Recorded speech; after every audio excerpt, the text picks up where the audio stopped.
Olá, minha gente, a você que nos assiste, que seja um domingo muito feliz e, mais uma vez, com a participação do nosso deputado Gerson Berger, do jornalista Pedro do Couto. Estamos aí novamente e desejando a vocês também um excelente domingo. Mas nós iniciamos o programa de hoje parabenizando o ministro do Superior Tribunal de Justiça, Luiz Fux, por sua indicação para o Supremo Tribunal Federal. Olha, mais do que merecida. O ministro Luiz Fux é realmente uma pessoa digna, uma pessoa ética, uma pessoa competente, estudioso. Então, eu acho que foi uma grande escolha, Pedro e Gerson.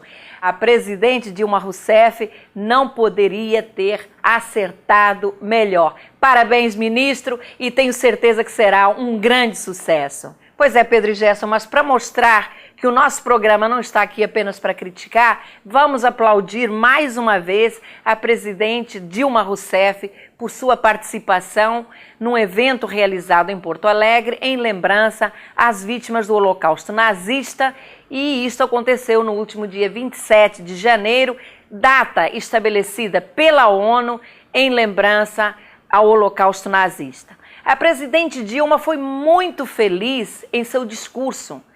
Eu diria digno de uma estadista. Mostrou seu repúdio ao horror nazista e a sua posição na defesa dos direitos humanos e combate a qualquer tipo de discriminação, demonstrando decisão e muita firmeza. Aqui no Rio de Janeiro, a Federação Israelita, junto com a ONU, também realizaram o mesmo evento no Itamaraty. Infelizmente, os nossos dirigentes, tanto do Estado quanto do município, não compareceram. Não tiveram a mesma visão da presidente Dilma, ou seja, do significado do evento. Vocês não acham? Tereza. O governador Sérgio Cabral até podemos entender, pois a tragédia que atingiu a região serrana tornava difícil a sua participação em eventos. Agora, o prefeito Eduardo Paes, que havia se comprometido a comparecer, ressaltando a importância do evento, faltou com a sua palavra.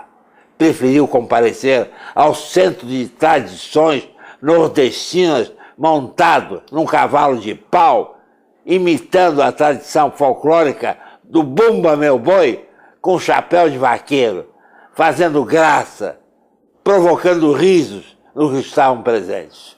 A farra era mais importante do que comparecer à solenidade em lembrança às vítimas do Holocausto nazista. Juízo, prefeito! Qual foi o cowboy que lhe deu essa ideia? Ele não é seu amigo. Olha, Gerson, o prefeito embarcou mal. E faltou nível político, porque a data que se comemora o Holocausto é uma data universal. É um momento da consciência humana, porque o nazismo é a maior tragédia da história da humanidade. A data tem que ser lembrada, tem que ser levada a sério, principalmente por aqueles que ocupam o poder. Mas, minha gente, vamos ao assunto do momento, Pedro e Gerson, que é a questão que vive hoje o Egito, que há 30 anos vive uma ditadura.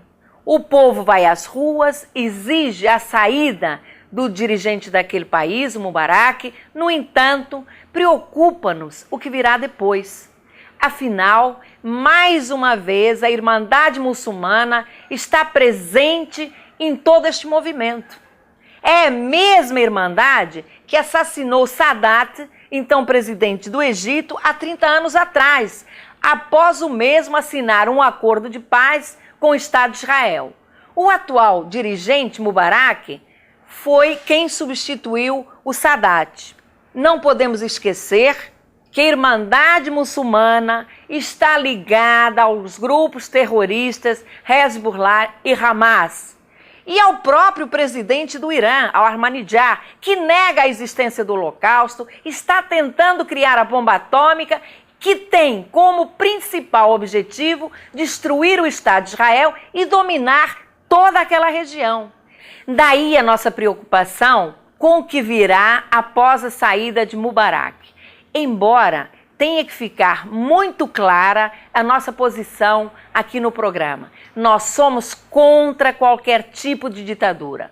Todos os povos devem escolher os seus dirigentes de forma livre.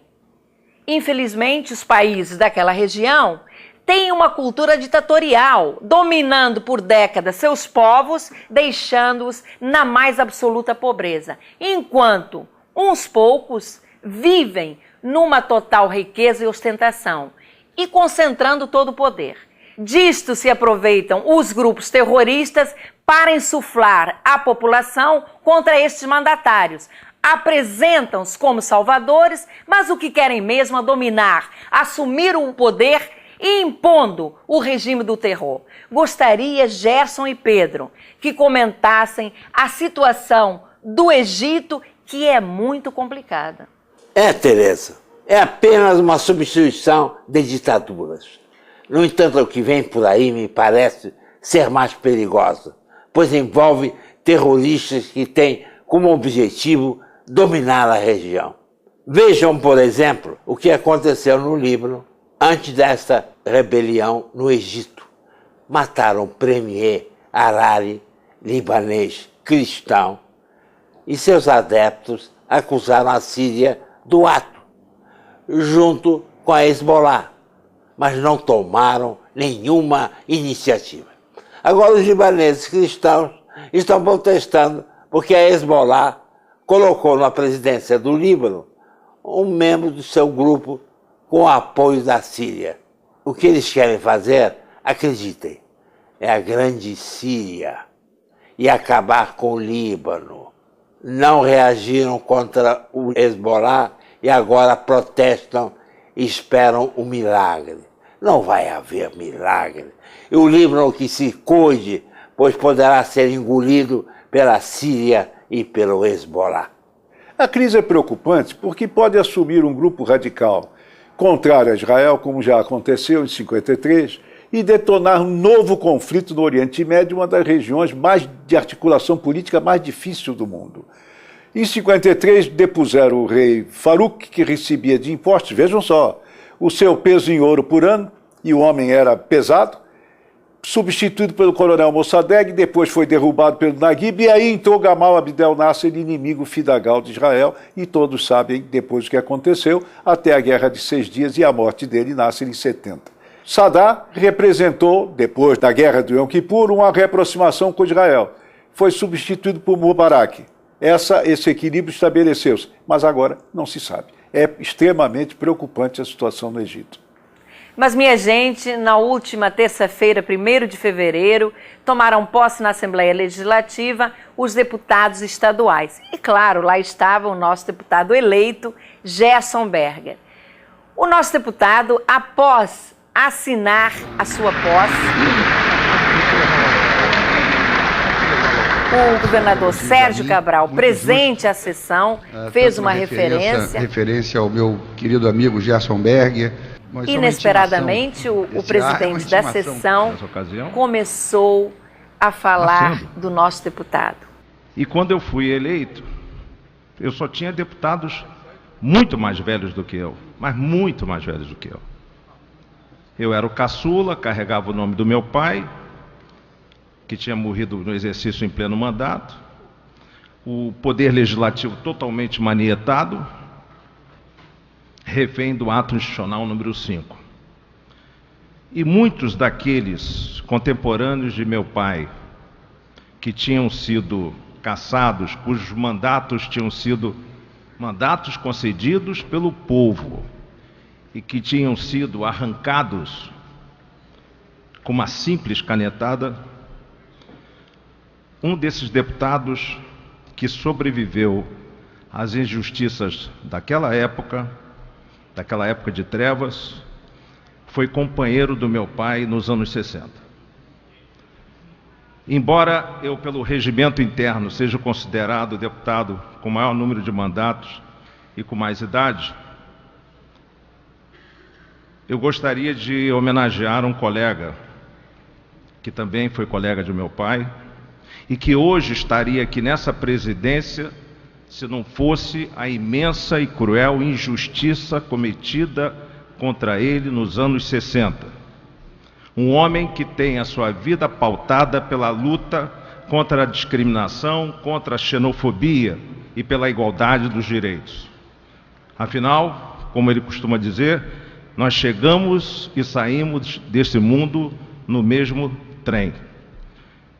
Ele está aqui no plenário e eu quero homenagear o deputado Gerson Berger.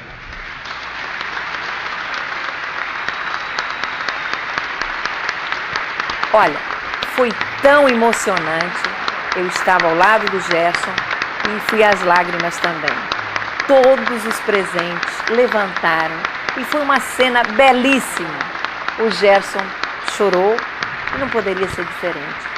Gerson, eu queria dizer uma coisa, eu tenho muito orgulho de você e a emoção daquele momento será inesquecível para mim também. Minha gente,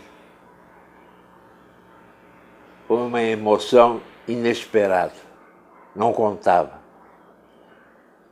Perdi as palavras naquele momento, como estou perdendo agora. Estou dividindo essa homenagem tão linda que me foi feita pela Assembleia Legislativa com a palavra do presidente da sessão. Divido essa emoção com a Tereza, com a minha família, com vocês, meus amigos, com todos que trabalharam sempre comigo, pela homenagem que recebi, uma homenagem gloriosa de reconhecimento de trabalho que venho exercendo como político há mais de 50 anos. Eu tinha a obrigação de servir a essa gente que tanto confiou em mim e que eu procurei ir de encontro a essas pessoas que tanto sofrem. E muitas vezes o povo não compreende esse sofrimento e a ajuda que eles devem merecer do poder público. Eu estou com vocês enquanto tiver força. Eu continuarei trabalhando para a justiça, para a causa popular.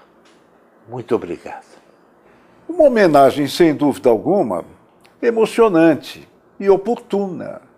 Nessa época em que a corrupção toma conta de uma série de degraus da vida pública e a omissão ocupa outros, como quando se consagra um homem honesto, trabalhador, construtivo, não podemos deixar de receber como uma surpresa. A verdade é que hoje em dia o sujeito honesto é visto até sob desconfiança. Neste caso foi ao contrário. Foi uma manifestação de confiança do eleitorado nas urnas e dos deputados na posse na Assembleia Legislativa. O Gerson está de parabéns, mas todos nós eleitores dele estamos no mesmo caso. Mas ainda vivendo o impacto da emoção daquele momento e a emoção aqui também vivida no programa, nós nos despedimos de vocês. Gerson e Pedro, obrigada pela participação. Tenham uma excelente semana. Nos encontramos no próximo domingo, às 12 horas, aqui na CNT. Até lá!